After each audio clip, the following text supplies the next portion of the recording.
We Do Biz. 3 minutes. Un expert. Un conseil. Sur We Do Biz. 3 minutes, un conseil, un expert, c'est tout de suite sur We Do Biz où j'ai le grand plaisir d'échanger avec Arnaud Ciel. Bonjour.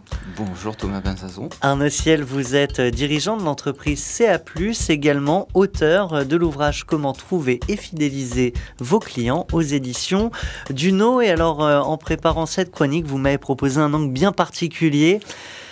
Les Esquimaux en ont marre de vos frigos, c'est le message que vous souhaitez adresser aux vendeurs, je crois. Oui, tout à fait. Je représente donc le syndicat des Esquimaux aujourd'hui qui en a marre qu'on tape à la porte de leurs igloos pour leur vendre des frigos parce qu'ils ont tous entendu les vendeurs que les bons vendeurs vendraient des frigos aux Esquimaux. C'est absolument faux. Et donc là, il faut dénoncer ce qui est fait aux Esquimaux et revenir surtout à la bonne définition du prospect. Alors justement, le bon vendeur, c'est quoi? C'est celui qui a compris le bon prospect, si j'entends bien, et finalement, donc ce bon prospect, qui est-il? Eh bien, le bon prospect, on pourrait le définir, on pourrait le nommer. C'est PAF le bon prospect.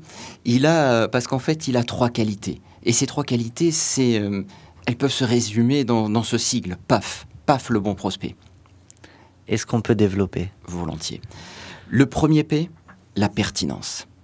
C'est-à-dire choisissons des prospects pour lesquels notre produit ou notre service revêt a priori une immense pertinence. Pour en revenir aux Esquimaux, on peut leur proposer par exemple des vêtements chauds. Ça, ils vont adorer. Donc la première qualité d'un bon prospect, de PAF le bon prospect, la pertinence. Deuxième qualité. Deuxième qualité, l'affinité. C'est-à-dire que je choisis des prospects pour lesquels j'éprouve de l'affinité, de la sympathie. C'est-à-dire que si j'aime les Esquimaux, si j'aime leur mode de vie, si je rêve de visiter un igloo, je vais être très très bon, un très bon vendeur sur la banquise. Donc choisissons des prospects pour lesquels j'éprouve de l'affinité. Et le dernier point, c'est quoi? On parle de réseau? Alors, on parle en fait de facilité. Pourquoi se casser la tête alors qu'on pourrait avoir de la facilité à contacter nos prospects?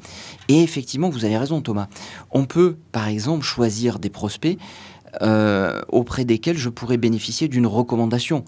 Par exemple, si vous avez un ami esquimau, je vous demanderai si je peux l'appeler de votre part et du coup, je pourrais me recommander de vous auprès de lui. C'est-à-dire, je vais choisir des prospects pour lesquels j'ai de la facilité à faire le premier pas vers eux parce que je bénéficie d'une recommandation, parce qu'ils ont fait comme moi la même école, parce qu'ils sont tous les deux, parce qu'ils sont comme moi des anciens de la même grande entreprise ou tout simplement parce que ce sont des copains de mon voisin.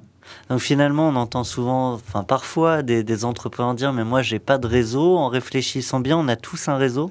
Oui. Et pour paraphraser le slogan publicitaire d'un célèbre réseau social, votre réseau est plus puissant que vous ne l'imaginez.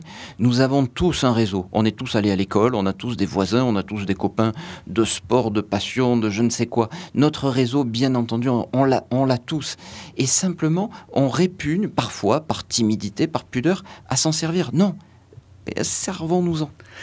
Eh bien, nous, on se servira de vos précieux conseils, Arnaud Ciel. Je rappelle le nom de votre entreprise, CA+, et surtout le nom de votre ouvrage chez Duno, Comment trouver, ça on l'a compris, et fidéliser vos clients aux éditions Duno. Encore une fois, merci à vous. Merci Thomas.